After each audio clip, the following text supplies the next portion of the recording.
नमस्कार, मैं Mukesh Chauhan defence service academy Bhilai YouTube channel पे आपका स्वागत करता हूं। आप लोगों के डिमांड के अकॉर्डिंग डीईएफ भर्ती जो होने वाली है उससे रिलेटेड आप लोगों ने बहुत सारे क्वेश्चन किए थे। बिना समय बिताए मैं आपको ये बताने वाला हूं कि इस पार्ट के अंदर मैं आपको क्या बताना चाह रहा हूं। आप लोगों ने जो सबसे ज़्यादा डिमांड किया था, इन मुद्दों पे किया था कि सर दुर्ग रेंज का विस्तार पूर्वक आप जानकारी दीजिए। दूसरा आपने बताया था उसमें कुल पद कितने हैं, फिजिकल में अभ्यर्थियों की संख्या कितने हैं। उसके बाद पूछा था आपने फिजिकल कहाँ होगा, ऑलरेडी मैं पहले बता चुका हूँ, फिर भी बता दूंगा। मेरिट लिस्ट कब जारी किया जाएगा और दुर्ग रेंज का कटअप कितना होगा। ठीक है, जल्दी से शुरू करते हैं।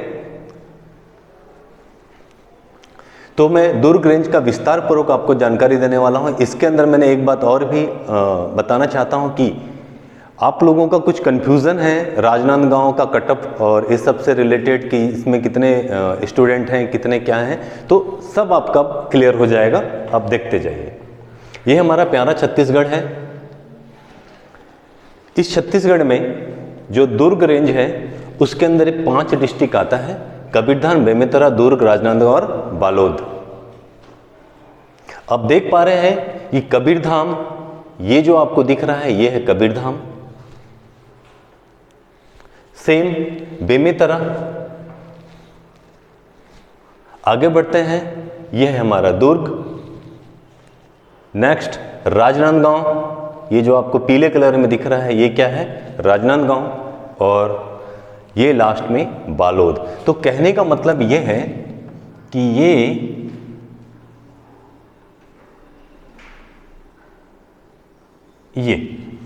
इतने एरिया का 5 डिस्ट्रिक्ट का जो रेंज है जिसे बोला जाएगा वो दुर्ग रेंज के अंदर आएगा। क्लियर है इतनी बात? जल्दी से आगे चलते हैं। इसके बाद इसका हम डिटेल में समझते हैं कि हो क्या रहा है। आपको पता है कि 5 जिले हैं। उसके बाद दुर्ग के लिए 22 वैकेंसी था। राजनांदगांव के लिए 538, बालोद में कोई वैकेंसी नहीं, बेमेतरा में कोई वैकेंसी नहीं, कबीरधाम में 125 वैकेंसी था। जब हम इसको टोटल करते हैं तो 685 वैकेंसी होता है, 685 वैकेंसी होता है। ध्यान रखना इसमें ट्रेडमैन और एमटी भी शामिल है। क्लियर है? अब आते हैं कि रिटन एग्जाम के लिए क्या है। यहां आप लोगों को कंफ्यूजन है, वो मैं क्लियर कर रहा हूं। दुर्ग में देखते हैं तो 12,458 लोगों को केंद्र दुर्ग जो एग्जाम सेंटर दिया गया था, इतने लोगों को दिया गया था, जिसमें से 3,663 लोग दुर्ग और 8,795 लोग राजनांदगांव के थे। बात समझ रहे हैं? तो टोटल कितने? 12,458। ओके। इसके बाद हम आते हैं राजनांदगांव में कितने लोगों को सेंटर मिला था, तो 13,034 लोगों को मिला था। अब यहां पे समझना, जो आपका कंफ्यूजन हो कम होना चाहिए। बालोद वाले भी तो गए हैं यहां एग्जाम देने, यहां वाला भी तो जा सकता है एग्जाम देने, और यहां वाला भी तो जा सकता है एग्जाम देने। बात समझे? तो हम जो मेरिट बना रहे हैं वो रिटर्न में सेंटर में जितने लोग वहां एग्जाम देने गए हैं उसके अकॉर्डिंग।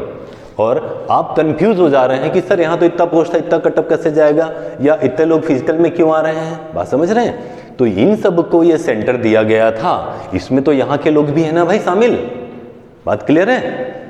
तो ध्यान रखना, कंफ्यूज नहीं होना। यहां पे इतने, इस सेंटर के अंदर इतने लोगों ने एग्जाम दिया है, जिसमें से मैं आपको और क्लियर करके बता देता हूं कि 8,795 लोग जो थे राजनांदगांव के थे। ठीक है, ये है राजनांदगांव। राजनांदगांव में भी सेंटर मिला है, जिसके अंदर कबीरधाम, बेमेतरा, बालोद के लोग भी तो जाके सेंटर यहां पे एग्जाम दिए हैं। क्लियर है बात? तो जब हम इसको जोड़ते हैं तो 25,495 होता है। अब यहां पे इंपॉर्टेंट बात, फिजिकल के लिए आपको पता है कि 4 जनवरी 2021 से बुलाया गया है और फिजिकल चलेगा 6 फरवरी 2021 तक। ओके, तो जिनको बुलाया गया है उस लिस्ट में हम जब देखते हैं तो 21,140 लोग होते हैं। अब यहां पे समझना कि 25,492 लोग तो थे, जिसमें से 21,140 लोग को बुलाया गया है। इसका मतलब इनमें से कुछ लोग ऐसे होंगे जो 2 जगह 3 जगह फॉर्म भरे होंगे। बात समझ रहे हैं? तो कमी कितनी की हुई, तो जब इसमें हम इसको माइनस करते हैं तो 4352 लोगों की कमी हो गई। कहने का मतलब है इतने लोग आपके कंपटीशन से गए काम से। ठीक है, क्लियर है बात? तो इतने लोग यहां पे घट गए। अब आगे हम देखते हैं,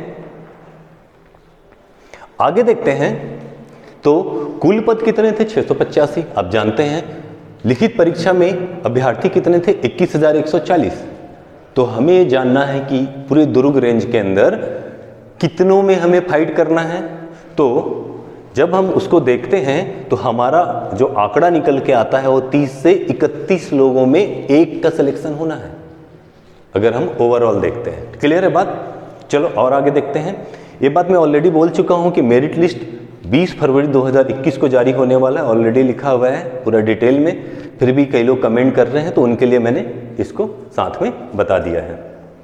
आगे है फिजिकल कब और कहाँ होगा। कई लोग लगातार मैसेज कर रहे हैं कि सर फिजिकल कहाँ होगा। मैं पिछले वीडियो में बता दिया हूँ। जो नए व्यूवर हैं, आप नए हैं तो प्लीज़ मेरे प्रीवियस वीडियो को देख लीजिएगा। वही चीज़ बार बार बताने में मज़ा नहीं आता।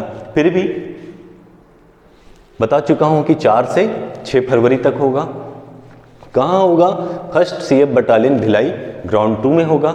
ये उसका पिक्चर मैंने ये सब दिखा चुका है पिछले वीडियो में। यहाँ पे आपका फिजिकल होना है, मेरा पिछला वीडियो देख लीजिएगा। और कौन कौन शामिल होंगे? तो 5 जिला शामिल होंगे, पहले ही बता दिया हूँ।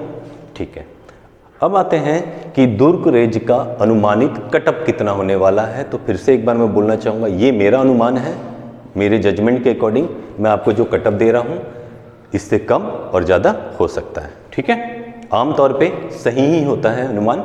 अब देख लेना, अपना नॉलेज अपनी बुद्धि का प्रयोग करना। जनरल वालों का 140 से 145 जाएगा। टोटल बता रहा हूँ, सिर्फ दुर्ग का नहीं, दुर्ग रेंज का 5 जिलों का है ना ओवरऑल। ओबीसी 134 से 139, एससी 128 से 133 और एसटी का जाएगा 122 से 127। क्लियर है बात? और आप मुझे कमेंट करके आपके जो भी डाउट हैं, कई लोग फिजिकल से रिलेटेड बहुत सारे सर ग्राउंड का साइज बता दीजिए, मुझे समय नहीं मिल पा रहा है इसलिए नहीं बना पा रहा हूँ। अब मैं थोड़ा फ्री हुआ हूँ तो मैं लगातार आपको वीडियो दूंगा। आप अगला वीडियो पा पाएँ इसके लिए आप सब्सक्राइब जरूर कर लेना, ताकि आपको अगला वीडियो का, और बेल आइकॉन जरूर दबा लेना ताकि आपको पता चले कि कैसे करना है, क्या आ रहा है नया नोटिफिकेशन वगैरह मैं आपको बता दूं। जैसे कि अभी आरपीएफ का नोटिफिकेशन जस्ट ही रिलीज़ होने वाला है, उस सारे मैं आपको दे दूंगा। सीजी के डिस्ट्रिक्ट वाइज आप लोगों ने बोला है कि कटअप चाहिए, वो भी मैं बता दूंगा। तो बस थोड़ा सा पेशेंस रखें, मुझे थोड़ा सा समय मिल जाने दीजिए। इसके साथ साथ एक और बात बता रहा हूँ, कई लोग पढ़ने के बारे में मुझसे पूछ रहे हैं सर मैं कहाँ से पढ़ूँ। अगर आपको मैथ, रीजनिंग, जीके वगैरह पढ़ना है और आपका थोड़ा वीक है तो बेस्ट रहेगा हमारे चैनल में आप जाइए। सारे प्लेलिस्ट के अंदर सारे हमने मैथ को पढ़ाया हुआ है और पढ़ा ही रहे हैं, जब भी समय मिलता है तो आप उससे भी पढ़ सकते हैं। ठीक है, और अगर आपको वीडियो पसंद आता है तो लाइक करें, शेयर करें। फिर मिलते हैं हम आपको अगले वीडियो में, तब तक के लिए जय हिंद, जय भारत।